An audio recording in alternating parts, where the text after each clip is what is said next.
Bismillahirrahmanirrahim. Assalamualaikum warahmatullahi wabarakatuh. Jumpa kembali mata kuliah metode penelitian. Kali ini kita akan bahas terkait syarat penelitian. Seperti yang kita ketahui bahwa penelitian merupakan suatu tindakan atau kegiatan yang bersifat ilmiah untuk mencari sebuah pembenaran. Di mana manusia ini pada dasarnya mencari kebenaran yang menggunakan dengan akal sehat, dengan didasari dengan ilmu pengetahuan. Letak perbedaan yang mendasar dari keduanya adalah sistematik dan terkendali. Ada 5 hal yang membedakan antara ilmu dan akal sehat. Pertama, ada ilmu pengetahuan dikembangkan melalui struktur teori, konsisten internalnya, lalu empiris. Teori dan hipotesis selalu diuji dengan empiris atau pendekatan ilmiah. Adanya pengertian terkendali dalam penelitian ilmiah, lalu menekankan adanya hubungan antara fenomena secara sadar dan sistematis. Selanjutnya, cara memberi penjelasan yang berlainan dan dalam mengamati suatu fenomena. Jadi pada dasarnya bahwa manusia pada dasarnya hakikatnya adalah mencari suatu kebenaran dengan menggunakan akal sehat sehingga menghasilkan sebuah kajian ilmiah yang memberikan sebuah solusi dari permasalahan yang ada di dunia ini. Berbagai cara mencari kebenaran. Pertama adalah secara kebetulan. Jadi kebetulan ini contohnya misalnya dulu ada cerita penemu gravitasi bahwa penemu gravitasi ini konon katanya dia sedang membaca, tiba-tiba dan pada saat itu dia sedang ada di posisi berayun sedang bersantai, tiba-tiba dia jatuh ke tanah, dan secara kebetulan dia berpikir, kok misalnya manusia ini kok saya bisa jatuh ke tanah gitu. Ada apa di dalam hubungan antara jatuh tadi. Makanya dia menemukan sebuah teori atau konsep teori gravitasi, di mana adanya tarik yang kuat dari bumi terhadap benda. Nah, ini akan berbeda kalau kita berada di luar angkasa dengan tentunya gaya gravitasi yang nol. Lalu trial dan error misalnya bersifat untung-untungan ya. Misalnya untung-untungan misalnya kalau peluang hari ini misalnya hujan, besok panas sebagainya. Tapi kalau misalnya pengetahuan menggunakan beberapa sampel data ditarik beberapa kesimpulan, ternyata besok akan ada kemungkinan akan terjadi hujan. Dan hal ini akan berbeda dengan sifatnya untung-untungan. Kalau untung itu kalau benar ya kebenaran, kalau kebetulan ya, kalau benar kebetulan, kalau salah ya memang banyak salahnya kalau sifatnya untung-untungan. Lalu melalui otoritas ya, biasanya contoh pemegang kekuasaan misalnya wali kota, bupati, gubernur, menteri sampai presiden, dia mencari sebuah pembenaran dari fenomena yang ada melalui kekuasaan yang dimilikinya. Misalnya contohnya pemerintah sedang dalam 2 tahun belakangan mencari solusi bagaimana untuk memperbaiki atau mengurangi dampak COVID-19 yang terjadi di Indonesia. Makanya dengan kebijakan yang dikeluarkan oleh Presiden kita Pak Joko Widodo, keluarlah beberapa peraturan yang didasarkan pada hasil observasi atau hasil fenomena yang terjadi di Indonesia pada saat itu, sehingga muncullah beberapa kebijakan, contohnya adalah PPKM, bantuan dan sebagainya. Lalu berpikir kritis berdasarkan pengamalan, berpikir secara induktif dan deduktif ya. Apa itu deduktif? Berpikir dari yang umum ke khusus, ya. Umum ke yang khusus, sedangkan yang induktif kebalikannya. Dasar-dasar pengetahuan ini pertama adalah penalaran, ya.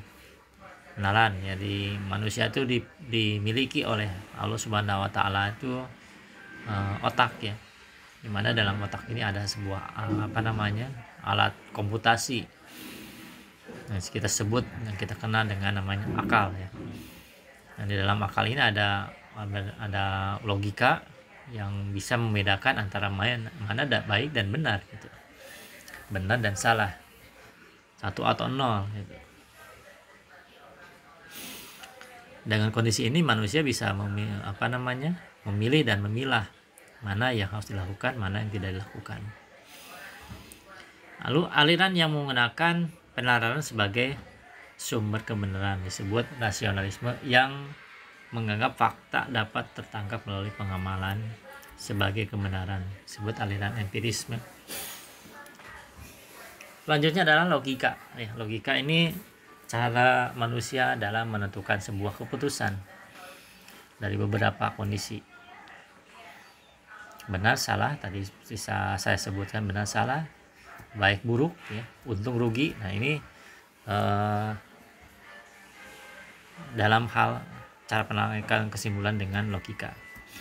Pengkajian untuk berpikir secara sahih, lalu logika induktif dan deduktif. Selanjutnya adalah sumber pengetahuan. Sumber pengetahuan dalam dunia ini berawal dari sikap manusia. Yang keduanya adalah persoalan mengenai kriteria untuk menetapkan kebenaran itu sulit dipercaya.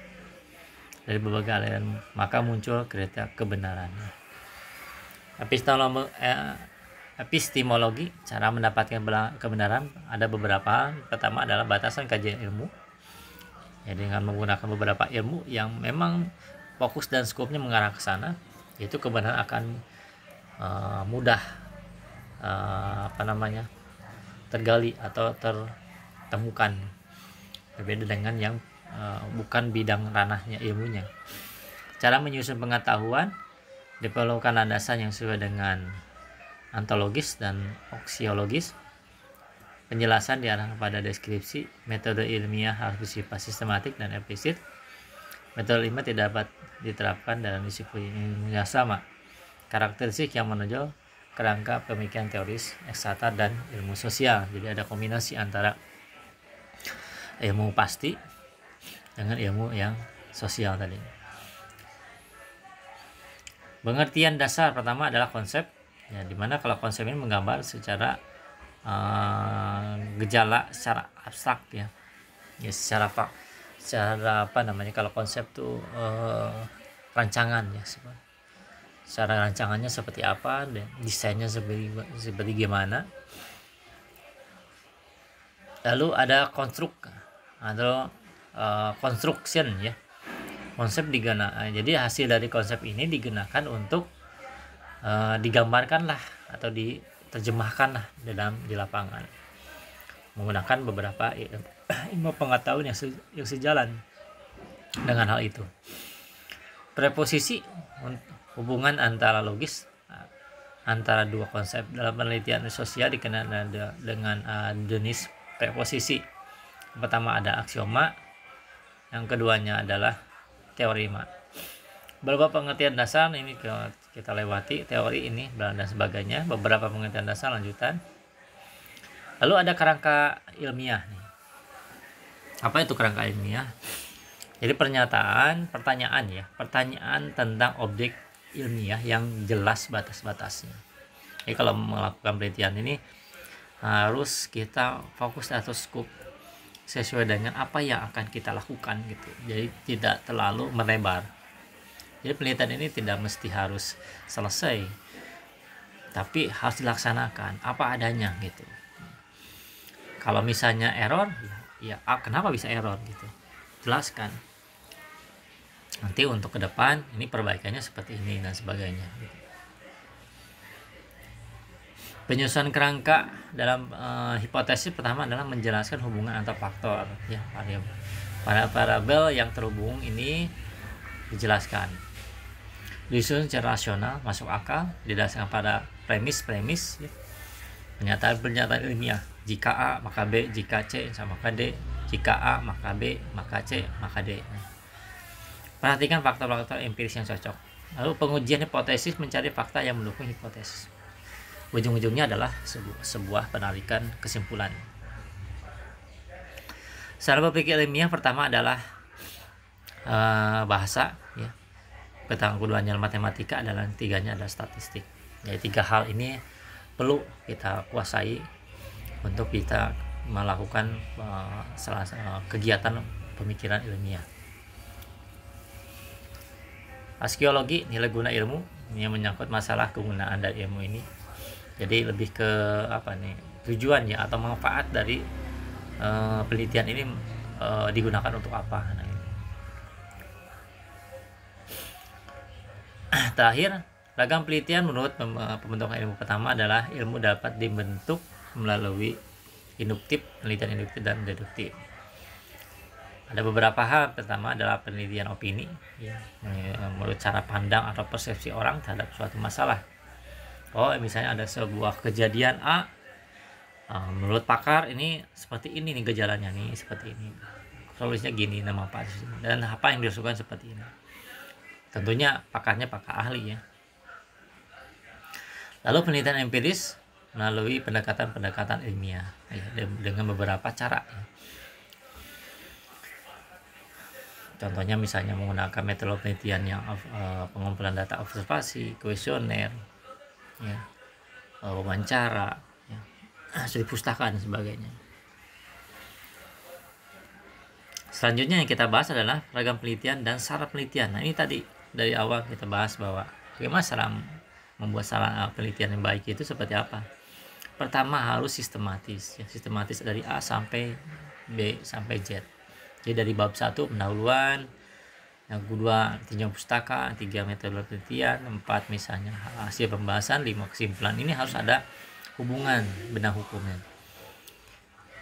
Jangan sampai loncat-loncat dari bab 1 loncat ke bab 4, bab 4 loncat ke bab 5, bab 5 ke 3. Itu tidak akan benar, tidak akan menghasilkan penelitian yang baik. Bahkan nanti orang akan punya masalah. Ini apa yang ditulis nih? Bahkan si peneliti ini tidak tahu apa yang ditulisnya, gitu, apa yang dikajinya. Kalau misalnya menggunakan sistem konsep bolak-balik tadi, tapi kalau saya pribadi lebih enak, lebih nyaman kalau misalnya menggunakan konsep sistematis tadi dari bab 1, bab 2, bab 3, bab 4, bab 5. Daftar pustaka baru bikinlah judul. Selanjutnya adalah tidak subjektif, ya. Dengan sampel yang cukup dipublikasikan akan dievaluasi oleh kelompok luar. Jadi penelitian ini jangan dipendam saja, jangan disimpan, gitu. Harus dipublikasikan supaya apa? Supaya dapat ada dampak positif terhadap orang lain. Dengan seperti itu kita bisa mengamalkan ilmu. Dengan seperti itu kita ada masukan. Ini kira-kira penelitian nanti ke depan harus seperti apa. Jadi biasanya sih dilaksanakan pada saat seminar nasional atau internasional. Nah, di sana kita diskusi ini kira-kira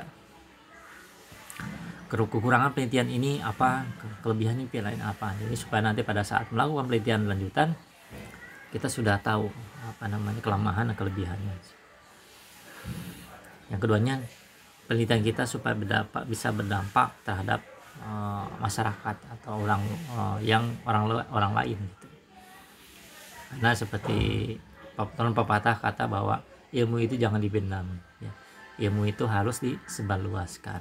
Semakin kita sebarluaskan ilmu itu tidak akan hilang, bahkan nambah terus. Oke, mungkin itu saja pembahasan terkait tentang penelitian syarat dan ragam penelitian. Kurang lebihnya mohon maaf. Wassalamualaikum warahmatullahi wabarakatuh.